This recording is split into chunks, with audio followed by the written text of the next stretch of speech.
Dalam video kali ni saya nak share dengan tuan-puan cara untuk generate image dan juga generate image to video di platform Rekalab. Di bahagian dashboard ni tuan-puan boleh pilih image ataupun di bahagian kiri juga ada fungsi image ataupun image to video. So kita generate image dulu, kemudian tuan-puan masukkan prompt di bahagian sini. So untuk prompt ni tuan-puan boleh juga minta ChatGPT ataupun apapun platform untuk generate prompt. Ataupun mungkin kalau tuan-puan ada prompt sendiri, boleh masukkan ataupun type di bahagian sini. So, jika tuan-puan ada gambar, boleh juga upload gambar sebagai reference. Katakan saya klik upload, pilih gambar tersebut dan upload. Dan sekiranya ada lebih daripada satu gambar, tuan-puan boleh saja klik gambar yang kedua dan seterusnya. Kemudian boleh pilih image output. Katakan dalam video kali ni saya nak buat jenis gambar yang menegak, iaitu 9:16. Kalau nak melintang, tuan-puan boleh pilih landscape. Ataupun kalau nak square, petak, tuan-puan boleh pilih satu-satu. Kemudian tuan-puan boleh pilih style di bahagian sini. Kita ada 3D, claymation, Lego dan juga custom. Jadi untuk custom ni sebagai contoh, kalau tuan-puan tak nak terikat ataupun nak ada gambar tu dengan apa-apa style, tuan-puan boleh pilih custom.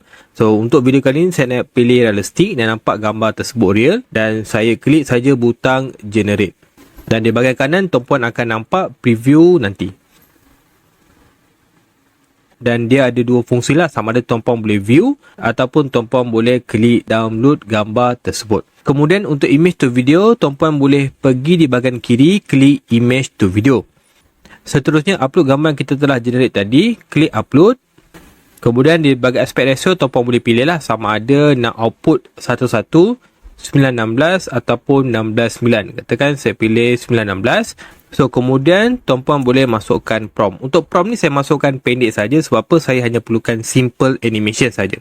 Kemudian saya klik generate video dan AI akan mula proses request.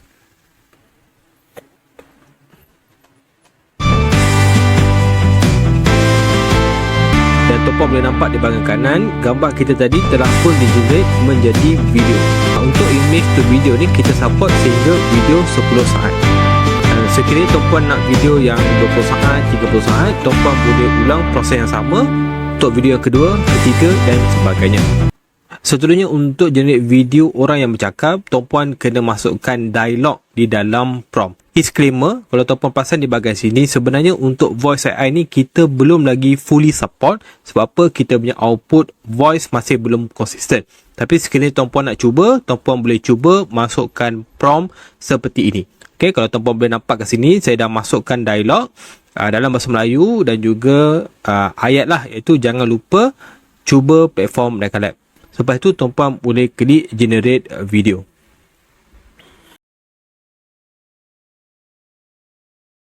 Okay, tuan-puan boleh tengok dekat sini, video ni telah pun ada voice AI. So caranya tuan-puan kena masukkan dialog ataupun boleh saja guna prompt yang telah saya kongsikan ni.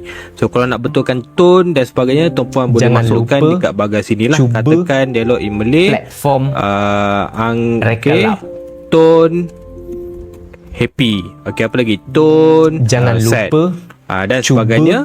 Dan tuan-puan boleh klik generate video. Rekalab.